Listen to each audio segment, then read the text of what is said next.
China's H-20 stealth bomber program has been publicly discussed since 2016 and is widely seen as an attempt to mimic the U.S. B-2 Spirit and B-21 Raider platforms.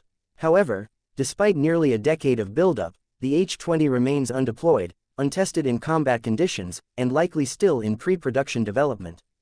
As of June 2025, there is no verified footage of flight testing, no confirmation of operational squadrons, and no live fire demonstrations.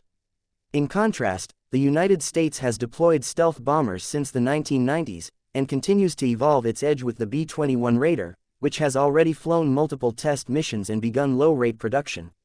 One of the major technological disadvantages of the H-20 is China's lack of experience with low technology. True stealth capability involves more than shaping the airframe. It requires advanced radar-absorbent materials, precise manufacturing tolerances, minimized infrared and electromagnetic signatures, and robust electronic warfare integration.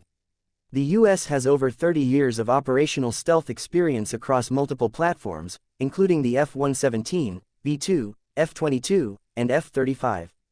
China, meanwhile, has yet to prove that it can build and maintain a bomber-level stealth platform capable of surviving modern Western integrated air defense systems. Engine technology is another critical gap.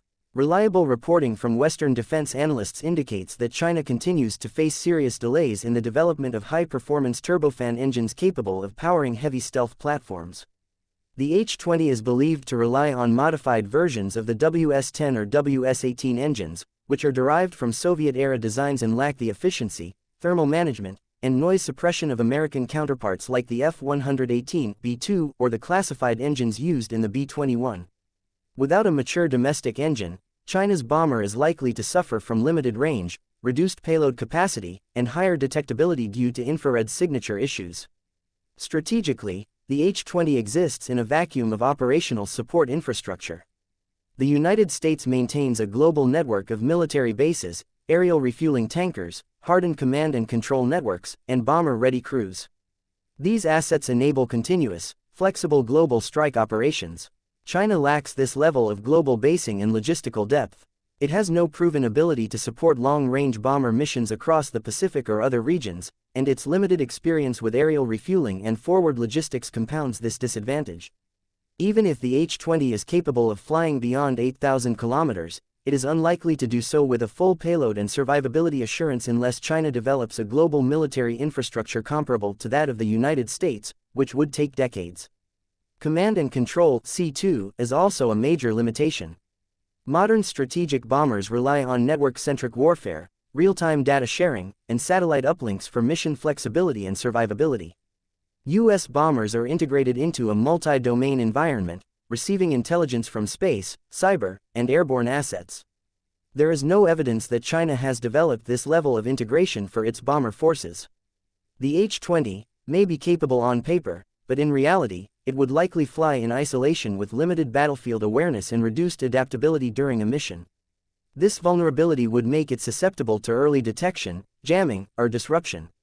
Furthermore, there is no evidence that the H-20 has ever performed stealth penetration exercises against advanced air defense networks like those fielded by the US, South Korea, or Japan. U.S. stealth platforms undergo extensive testing against layered defenses using simulated wartime scenarios. The B-2 and B-21 are part of a comprehensive strategic deterrence architecture that includes nuclear command and control, secure communications, and precision targeting. China's bomber force, by contrast, is still largely based on upgraded versions of the 1950s era H-6, and while the H-20 is intended to break that mold, there is little proof that it has the operational maturity to function as a true leg of a nuclear triad. In terms of doctrine, China's military lacks the historical experience and joint forces integration necessary to conduct high-intensity, long-range bombing missions. U.S. forces have decades of combat-proven doctrine involving stealth bombers, from the Gulf War to Kosovo, Iraq, and Afghanistan. American bomber crews regularly train in realistic scenarios with electronic warfare, suppression of enemy air defenses (SEAD), and long-duration strike profiles. Chinese bomber forces have no comparable track record, and the People's Liberation Army Air Force (PLAF) has only recently begun to simulate large-scale, multi-role operations. Chinese media and government messaging around the H-20 has been dominated by heavily stylized CGI footage, renderings, and propaganda music videos timed with political anniversaries. These materials do not depict verifiable testing, pilot footage, or live operations. Instead, they serve a domestic political purpose, to signal strength to the Chinese public in rival nations without actually demonstrating functional capability. This contrasts sharply with the U.S. approach, where bomber testing is publicly acknowledged and strategically choreographed for transparency and deterrence purposes.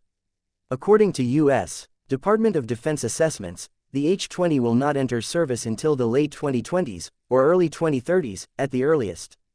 By that time, the B-21 Raider will already be fully operational with squadrons at multiple U.S. bases, integrated into the existing bomber command structure, and capable of delivering precision conventional and nuclear strikes from virtually anywhere in the world. The H-20, by comparison, would enter a battlespace already dominated by superior detection, jamming, space-based surveillance, and long-range intercept capabilities owned by the U.S. and its allies. In strategic terms, the H-20 cannot currently challenge the United States bomber dominance.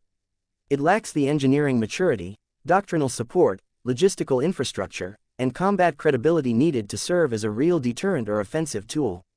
While it is often portrayed as a future game-changer by Chinese media, in reality it is years, possibly decades, behind the cutting-edge capabilities the U.S. is fielding today.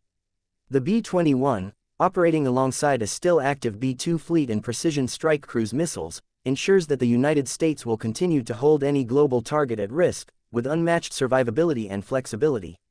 The H-20, by comparison, is still a theoretical platform with symbolic value but no proven combat relevance.